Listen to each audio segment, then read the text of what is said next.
나는 죽고 예수로 살고 라는 제목으로 함께 말씀을 나누려고 합니다. 제목에서도 보시면 알겠지만 오늘 말씀 안에서 두 가지를 이야기하려고 합니다. 나는 사는 것, 그리고 예수로 죽는 것. 오늘 사도 바울이 고민하고 있습니다. 살까 죽을까? 오늘 본문에서는 사도 바울은 먼저는 죽는 게 좋겠구나 그렇게 고백합니다. 그러나 나중에는 내 일의 열매를 위하여서 내가 살아야 되겠다라고 그렇게 고백합니다.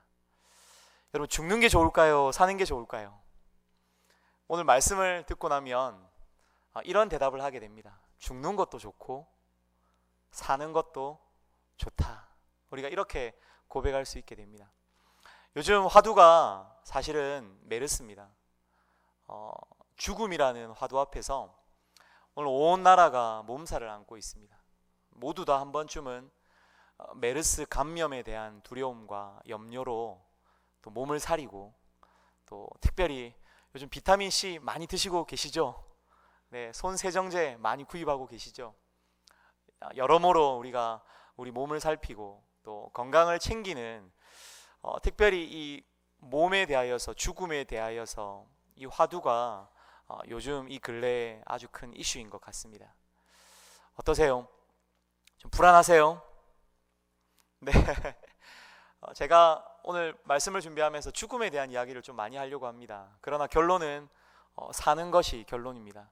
근데 죽음에 대한 이야기들을 하기 전에 우리가 사는 이 시대는 사실은 죽기 위하여 사는 시대입니다.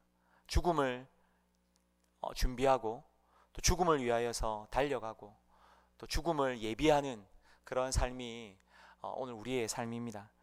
하루에 교통사고로 몇 명이 죽는지 아십니까?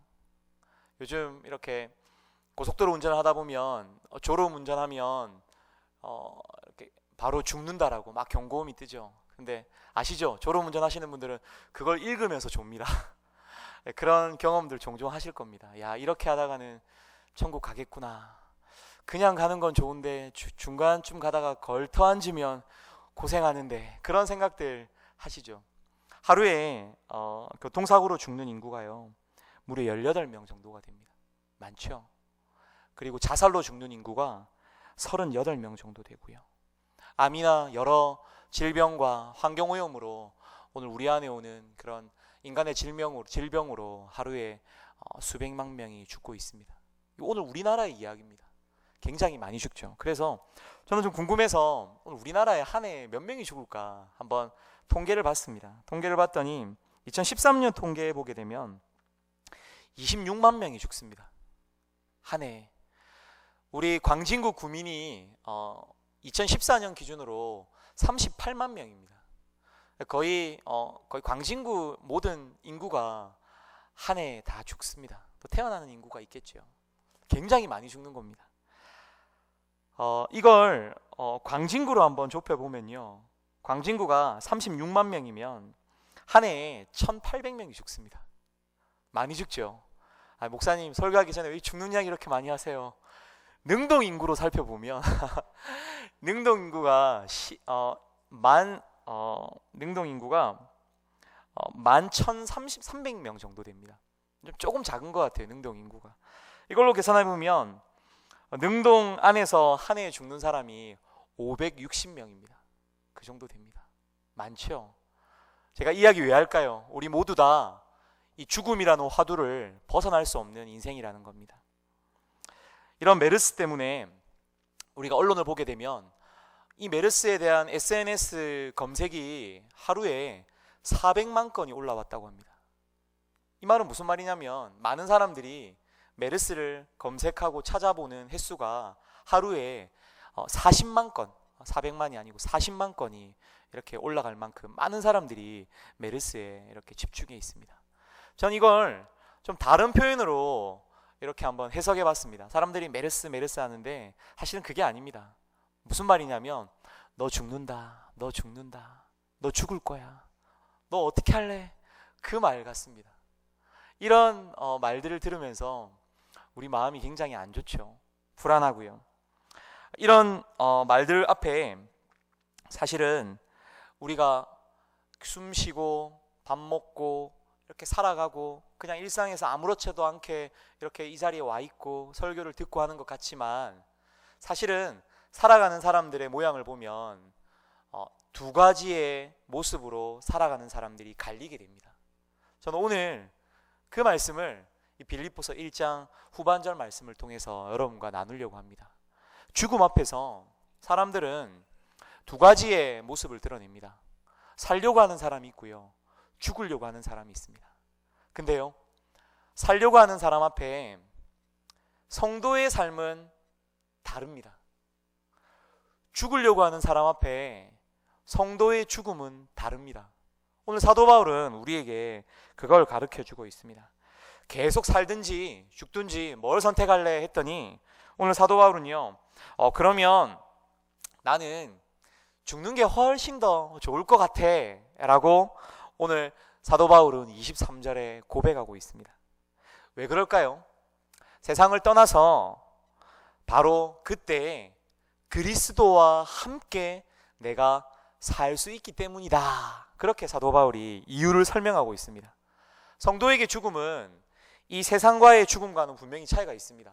무슨 차이냐면 하이델베르그 42문에 보면 우리는 왜 죽습니까? 라고 이야기를 합니다.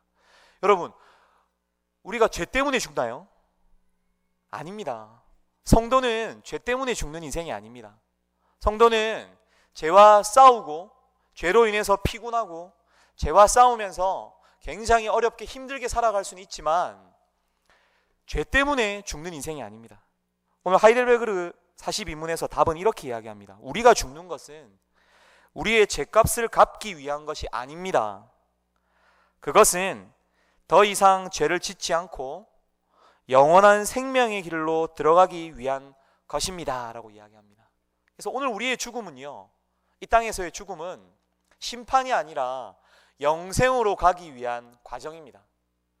근데 거기에 더 큰 선물이 담겨져 있는데 바로 영생을 허락하신 예수 그리스도와 함께 할 수 있는 기회가 있는 겁니다. 그것도 영원히. 기대가 되십니까? 예수님을 만날 준비가 되어 있으면 이 죽음이 이제 즐거운 겁니다. 근데 준비도 하지 않은 사이에 천국에 갔습니다. 예수님 만났어요. 별로 안 친해요, 예수님이랑. 만나는 게 쑥스러워요. 마치 소개팅 하는 것처럼. 이야기는 많이 들었는데 예수님이 뭘 좋아하는지, 예수님이 나에게 뭘 원하시는지 도저히 마음을 알 수가 없을 만큼 낯설죠. 그래서 만나면 이런 이야기 하는 거죠. 예수님, 아유, 말씀 많이 들었습니다 하고 이렇게 못지않게 이렇게 손을 내미는 거죠. 이렇게 예수님과의 만남이 사모함이 없고 예수님과 함께하고 싶은 것이 나에게 정말 간절한 소원과 소망이 되지 않는 사람이 어떻게 죽기를 원하겠습니까? 근데 오늘 사도 바울은 나는 계속 살던지 아니면 죽던지 둘 중에 하나 택하라고 하면 지금은 그냥 죽는 걸 택할래. 왜요? 내가 예수님과 함께 영원히 살 수 있으니까. 예수님 지금 당장 만날 수 있다면 그냥 지금 그냥 죽을래 라고 그렇게 사도 바울이 고백하고 있습니다. 여러분, 이렇게 여러분 고백할 수 있겠습니까?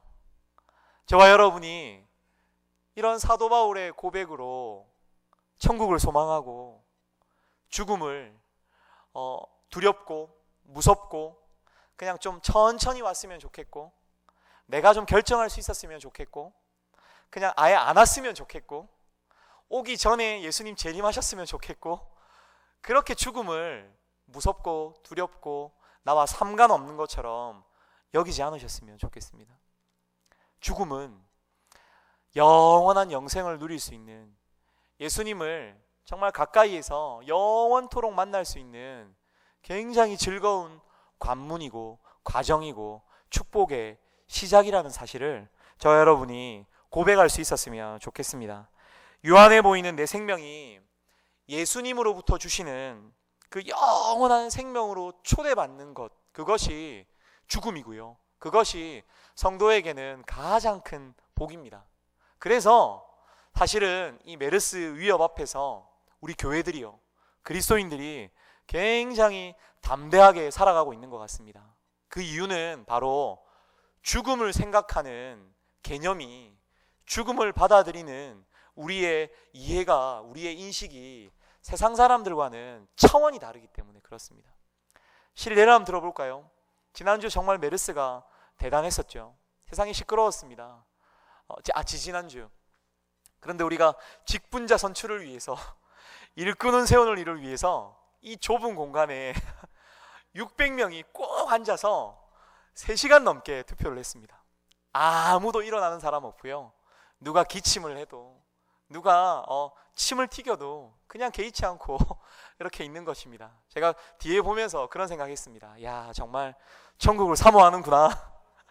우리 성도들이 메르스를 전혀 두려워하지 않구나. 더 중요한 게 뭔지를 알고 있구나. 그런 생각을 했습니다. 제 말은 메르스 조심하지 마십시오, 마음대로 하셔도 됩니다, 그 말이 아닙니다. 그거보다 더 중요한 상위 개념, 오늘 혹시나 우리에게 올지 모르는 그 죽음도 우리가 기쁨으로, 감사함으로, 설레임으로 기다릴 수 있는 그런 성도가 되어야 된다라고 제가 말씀하는 것입니다. 두 번째는요, 그럼 사는 건 뭘까요? 사는 거. 오늘 사도 바울은 육신으로 치열하게 살지만 영원한 생명을 기억하고 소망하면서 그렇게 한번 사는 것, 그것도 괜찮겠네 라고 생각한 것 같습니다. 그러면서 오늘 사도 바울은요, 내 일의 열매를 위해서 내가 어쩌면 지금 살아야 될 것 같은데 라고 고백합니다. 하나님 혹시나 나를 데려가시면 내가 죽음을 선택하는 것도 제일 좋지만 지금 하나님이 나에게 맡기신 사역 때문에, 하나님 나에게 맡기신 그 일의 열매 때문에 내가 조금 더 살겠습니다 라고 그렇게 하나님 앞에 고백하고 있습니다. 계속 사는 게 좋겠다.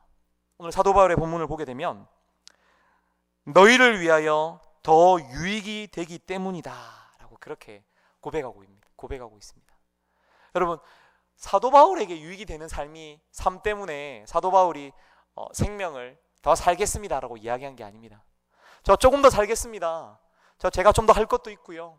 제가 좀 더 누릴 것도 있고요. 조금 더 내 자녀들 시집 장가가는 것도 보고 싶고요. 내가 조금 더 큰 집으로 이사도 가고 싶고요.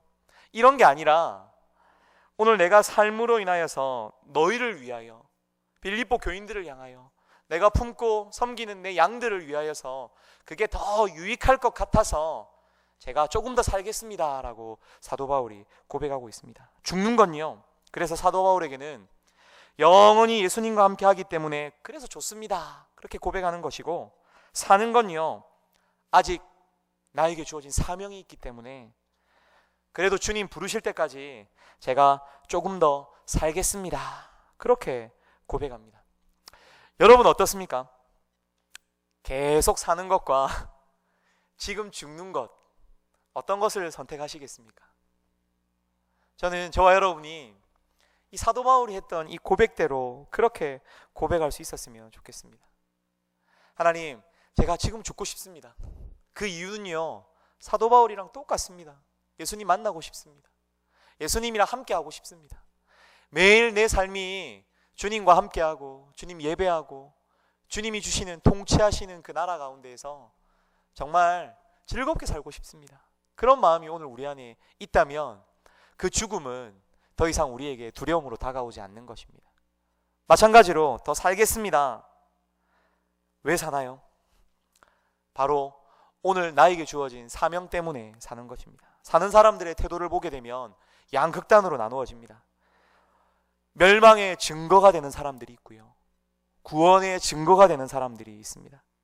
멸망의 증거가 되는 사람들은요, 27절, 28절에 죽음을 초월해서 사는 성도들의 삶이 이해가 되지 않습니다. 무슨 말이냐면 복음에 합당하게 생활하는 것, 한 마음으로 서서 믿음을 지키는 것, 복음의 신앙을 위하여서 동력하는 것, 두려움 없이 죽음을 초월해서 싸우는 것, 그런 가운데에 고난이 있다면 온몸으로 그 고난을 받아들이고 감당하는 것, 그게요, 그렇게 사는 사람, 그렇게 살아가는 특별한 성도의 삶이 이해가 되지 않는 사람들이 있습니다. 바로 그런 사람들에게 오늘 우리는 멸망의 증거가 됩니다. 반대로요, 여러분이 그렇게 살아가고 그렇게 생명을 위하여서 소진하고 하나님 부르실 때까지 정말 사명 위하여서 다른 사람들 위하여서 그렇게 열심히 살아가는 성도의 삶을 살면 그게 구원의 증거가 된다라고 그렇게 말씀합니다. 그래서 사실은 우리는 잘 살아야 됩니다. 근데 이 잘 사는 건요, 잘 죽는 것과도 동일한 의미가 있습니다. 잘 죽어야 되죠. 오늘 구약에서는요, 이스라엘 백성들이 잘 사는 방법을 가르쳐 줍니다. 근데 그 본문에 보게 되면 잘 살아야 되는데 잘 살아야 되는 방법을 가르쳐 주는 게 아니라 잘 죽는 방법을 가르쳐 주면서 잘 사는 방법을 우리에게 가르쳐 줍니다. 어렵죠. 그런 다양한 사건들이 있는데요, 그 중에 첫 번째 굉장히 큰 이벤트가 뭐냐면 할례 사건입니다. 할례 사건. 아브라함이 76세에 약속을 받습니다. 어떤 약속을 받냐면 내가 아들을 주겠다는 겁니다. 내가 후손을 주겠고 땅의 기업을 주겠다는 겁니다. 엄청난 거죠. 사실 아브라함에게 있어서, 이스라엘 백성들에게 있어서, 족장에게 있어서 씨를 주고 땅을 준다는 것은 내가 잘 살게 해주겠다라는 하나님의 강력한 약속입니다. 받았습니다. 약속을 받았습니다. 이 약속이 성취되면 어떻게 되죠? 잘 사는 겁니다. 그런데 10년을 기다렸는데 이게 잘 사는 건지 못 사는 건지 모르겠는 겁니다. 그래서 86세 때 이러다간 대가 끊기겠는데 하고는 사라의 여종인 하갈의 몸에서 이스마엘을 놓게 됩니다.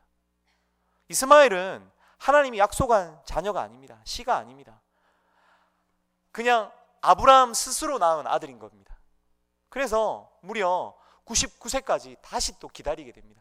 그리고 99세 때 하나님이 아브라함에게 나타나서 이제는 정말로 네가 잘 사는 걸, 네가 잘 살 수 있도록 내가 씨와 땅을 주겠다 하고 약속을 한 번 더 해주십니다. 그리고는 마지막으로 할례를 명령합니다. 이 할례는요, 생식기에 그 표피를 자르는 걸 이야기합니다. 그런데요, 이 행위는 사실은 더 의미를 들여다보게 되면 거세를 하는 것을 이야기합니다. 다시 말하면 이 할례라는 증표를 통해서 창세기 17장 1절에서 보게 되면 전능한 하나님이라 라고 이야기합니다. 약속을 주시고 약속을 성취하시고 씨를 주시고 땅을 주시는 내가 너의 전능한 하나님이다 라고 이야기하면서 할례를 표징으로, 언약으로, 약속으로 주게 됩니다. 그래서 아브라함은요, 사실은 할례를 행함으로 말미암아 이렇게 고백하는 겁니다. 하나님, 저 정말 죽었습니다. 하나님, 저 정말 이제 아무것도 할 수 없습니다. 그러니 하나님이 저 잘 살게 해주셔야 됩니다. 그런 고백입니다. 그래서 아브라함은요, 할례를 통해서 완전 죽은 것입니다. 이미 생식 능력을 상실한 아브라함이 이제는 아예 거세, 내가 모든 걸 다 못한다라는 그런 믿음의 고백으로 전능한 하나님께 자신을 다 맡긴다는, 내가 다 죽었습니다라는 이 고백이 바로 이 할례입니다. 그래서 아브라함은요, 자신이 죽었을 때 하나님, 저 아무것도 아닙니다. 하나님 살게 해주셔야지. 저 삽니다 라고 그렇게 고백했을 때 하나님이 아브라함을 통해서 사라의 태를 통하여서 이삭을, 아들을 주시는 축복을 받게 됩니다. 이 할례가요, 뭐냐면 사실은 바로 세례입니다. 세례가 무엇입니까? 오늘 우리가 그리스도 안에서 죽었다가 살아나는 것입니다.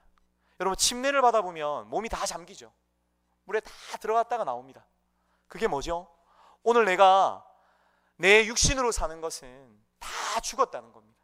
내가 다 죽고 그리스도 안에서 다시 살아난 인생으로 살겠습니다 하는 것이 바로 세례입니다. 그렇게 사는 인생에게 어떤 복이 있습니까? 오늘 구약의 17장 말씀처럼, 창세기 17장 말씀처럼 나는 전능한 너의 하나님이라 라고 이야기하시는 그 하나님께서 오늘 우리에게 영생을 주신다고 말씀합니다. 그래서 우리는 온전히 성취된 의미에서의 이 할례를 바로 세례를 통하여서 경험했습니다. 사도 바울은요, 이 의미를 알았습니다. 그랬기 때문에 사도 바울은 21절 말씀에 내가 사는 것이 그리스도니라고 그렇게 고백하고 있습니다. 내가 사는 것이 그리스도니라고 이야기합니다. 여러분의 문제가 있죠. 사실 이 문제의 열쇠는요, 오늘 이 죽음을 경험하고 나면, 오늘 그리스도 안에서 내가 죽고 그리스도 안에서 내가 살아난 것을 경험하고 나면 문제가 쉽게 풀립니다. 왜 문제가 풀리냐면, 이 문제의 키를 내가 지고 있는 게 아닙니다. 문제의 키를 누가 지고 있냐면 예수님이 지고 있습니다. 예수님이 다 책임져 주시고, 예수님이 오늘 내 삶의 생명까지도 좌지우지 하시는 분이기 때문에 오늘 우리의 문제는 내 문제가 될 수 없습니다. 믿으십니까? 그래서요, 그리스도 안에서 사는 인생이 능력이 있습니다. 그리스도 안에 사는 인생이 자유함이 있습니다. 그러한 능력을 여러분들이 사는 동안에, 혹시 죽지 않는다면 사는 동안에 경험하고 누릴 수 있는 그런 저와 여러분들이 될 수 있기를 바랍니다. 사실 메르스로 죽는 게 그게 사실은 무서운 게 아닙니다. 그리스도인으로 살면서 정말 엉뚱하게 살다가 죽는 것, 그게 오늘 우리 안에 제일 무서운 일입니다. 돈에 매여 살고요, 명예에 매여 살고요, 다른 사람들의 평판에, 다른 사람들의 인정에, 다른 사람들의 어떤 모습에 그렇게 매여 사는 사람, 의식주에 매여는 그리스도인, 정말 이름에, 명성에, 평판에 매여 있는 그리스도인, 이런 그리스도인들이 어쩌면 이 메르스에 매여 사는 그리스도인과 별 상관이 없는 것, 또 별반 차이가 없는 것입니다. 메르스 괜찮다, 신경 쓰지 마라, 사실 이런 말이 아닙니다. 무슨 말이냐면, 오늘 우리에게 생명 주신 사명을 따라서 사는 그리스도인이 되어야 되는데, 사명에 기맞고 오늘 하나님 주시는 그 부르심에 기맞고 내 마음대로 살고 내 마음대로 그냥 그렇게 사는 그리스도인, 그게 오늘 우리의 삶에 더 위협적인, 그리고 더 무서운 그런 모습이라고 저는 생각됩니다. 은혜를 주셨는데 정말 이 은혜를 붙잡고 정말 주님이 주시는 그 생명을 누리면서 오늘 우리에게 맡겨주신 그 사명 위에서 사는 삶이 진짜 사는 삶입니다. 그 삶을 저와 여러분들이 좀 살 수 있었으면 좋겠습니다.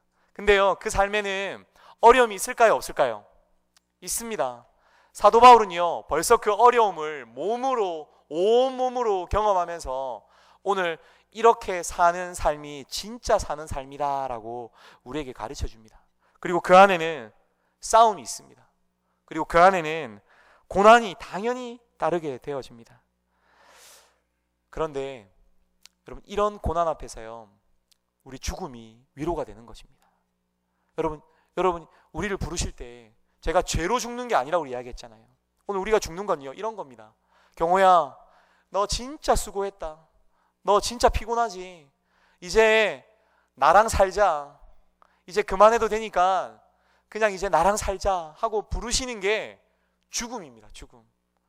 여러분, 이렇게 살아야지 죽음이 오늘 우리 안에 정말 간절하게 기다려지고, 정말 이 죽음이 오늘 우리 안에 큰 사모함으로 다가오게 되는 것입니다.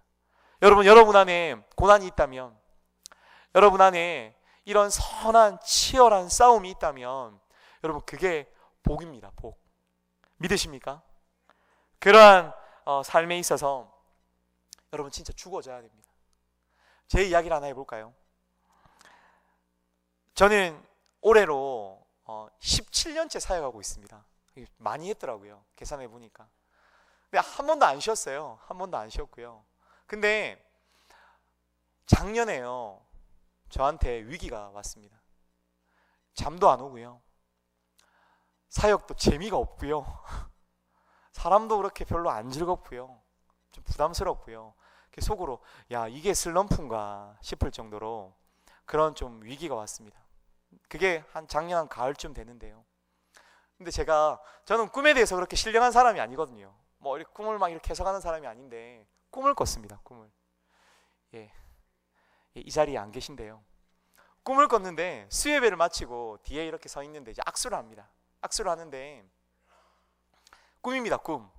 권사님도 지나가고 집사님도 지나가고 다 지나가시는데 장로님 한 분이 이렇게 지나가시다가 저랑 이제 악수를 하려고 하는데 장로님이요, 악수를 청하지 않고 대뜸 꿀밤을 저한테 그냥 꽉 놓으시는데 제가요 아무 말도 못하고 눈으로 그냥 장로님 왜 그러세요 하고 이렇게 제가 쳐다보는데 그 장로님이요 저한테 목사님 힘들지요? 정신 차리세요 하고 지나가시는 겁니다. 제가 잠이 번쩍 깨가지고 이 꿈이 뭔가 하고 그렇게 주일날 만났는데요, 그 장로님 보니까 어떤 마음이 드는 줄 아세요? 이번 주 새벽기도 3번밖에 못 나갔는데 이번 주 말씀 생활 제대로 못했는데, 장로님 보니까 막 이렇게 마음에 부담이 오는 겁니다. 그런데요, 기도하는데 제가요 이런 마음이 들었습니다. 장로님 눈치는 보면서, 성도들 눈치는 보면서 내가 진짜 예수님 없는 것처럼 살겠구나, 그런 생각이 드는 겁니다. 얼마나 부끄럽고 얼마나 죄송한지 제가 진짜 정신이 번쩍 들었습니다. 그때부터 하나님이 이렇게 말씀하시는 것들, 설교 가운데 주시는 것들, 예배 안에 정말 이렇게 성령 안에 깊이 들어가는 것들, 이런 시간들이 너무 행복해지는 겁니다. 사실은 그 이후로 사실은 좀 그런 짧은 슬럼프를 넘겼습니다. 감사하죠. 전 개인적으로 그 장로님이 이제 좀 시간이 지나서 인사 한번 드릴 겁니다. 좀 앙금이 사라지면 네. 그럼 제가 뭘 이야기하냐면요, 제가 살아 있었던 거예요. 제가 그냥 살고 있었던 거죠. 목사로 살면서 제가 그냥 서슬이 퍼렇게 살아서 그냥 제가 제 사역을 하고 있었던 거죠. 예수님 없어도요, 그냥 예수님 상관없어도 예수님 눈치 안 보고 그냥 내 마음대로 그냥 자신 있게 그냥 달려왔던 거죠. 오늘 사도 바울은요 그렇게 이야기하고 있지 않습니다. 자신이 십자가를 지는 이유는, 자기 십자가를 지고 내가 지금 고난도 감수하면서 그리스도를 위하여서 사는 것은, 오늘 고린도 후서 4장 10절에서 11절 말씀 보게 되면요, 우리 같이 한 번만 읽도록 하겠습니다. 우리 같이 한번 읽겠습니다. 시작. 우리가 항상 예수의 죽음을 몸에 짊어짐은 예수의 생명이 또한 우리 몸에 나타나게 하려 함이라. 11절. 우리가 살아있는 자가 항상 예수를 위하여 죽음에 넘겨짐은 예수의 생명이 또한 우리 죽을 육체에 나타나게 하려 하심이라. 사도 바울이요 예수님의 죽음을 늘 내가 짊어지고 살아간다라고 이야기합니다. 그 말은요 그냥 예수님 안에서 내가 죽고 예수님 안에서 산다는 이야기입니다. 그렇게 자기 십자가를 지고 살아가는데 그가 항상 이 십자가를 질 수 있었던 이유는, 그럴 때마다 오늘 내 안에 예수의 생명이 사도 바울 자신을 통하여서 나타나기 때문에 내가 그렇게 삽니다라고 그렇게 고백하고 있습니다. 여러분, 오늘 사도 바울이 왜 살고 싶다고 이야기한 줄 아십니까? 예수 생명이 나를 통해서 나타나게 하기 위해서 살겠다고 이야기한 것입니다. 그것 때문에 성도들이 살고 빌립보 교인들이 살고 그렇게 살았으면 하고, 그 사모함 때문에 그 고난의 십자가를 사도 바울이 진 것입니다. 여러분, 이 말씀은요 가정이나 교회나 오늘 우리 성도 안에도 동일하게 적용됩니다. 여러분, 오늘 여러분의 남편이 죽지 않으면 여러분의 아내가 남편을 통하여서 예수님을 볼 수가 없습니다. 오늘 남편이 죽으면요 아내가 남편을 통해서 살아계신 예수님을 보게 되는 것입니다. 오늘 이 말을 이야기하고 있는 겁니다. 여러분, 아내가요 죽지 않으면 남편이요 아내 안에 있는 예수 그리스도를 볼 수 없는 것입니다. 근데 아내가 죽으면 어떻게 되는지 아세요? 십자가를 지고 정말 하나님 주신 사명 위하여서 살면 남편이요 아내 안에 있는 예수 그리스도를 만나게 되는 것입니다. 부모도 마찬가지입니다. 부모가 죽으면요 자식이요 부모 안에 있는 예수 그리스도를 만나게 됩니다. 여러분, 믿으십니까? 오늘 이것이 사도 바울의 고백이었습니다. 자신이 죽으면 자신이 그리스도 안에서 죽음을 짊어지고 살면 성도들이, 오늘 내가 섬기고 있는 양들이 나를 통해서 예수 생명을 보게 된다라고 사도 바울이 그렇게 고백하고 있습니다. 오늘 목사가 죽으면, 권사가 죽으면, 장로가 죽으면, 집사가 죽으면 성도들이 오늘 우리를 통하여서 살아계신 예수 그리스도의 생명을 보게 된다라고 그렇게 말씀하고 있습니다. 오늘 저와 여러분이 이것 때문에 예수님, 사도 바울처럼 저도 살겠습니다라고 고백할 수 있는 저와 여러분들이 될 수 있기를 바랍니다. 오늘 제가 계속 죽음 이야기하니까 좀 부담스러우시죠? 근데 사실은요, 오늘 이 설교의 핵심은 나는 죽고에 있는 것이 아니라 예수 안에 살고에 있습니다.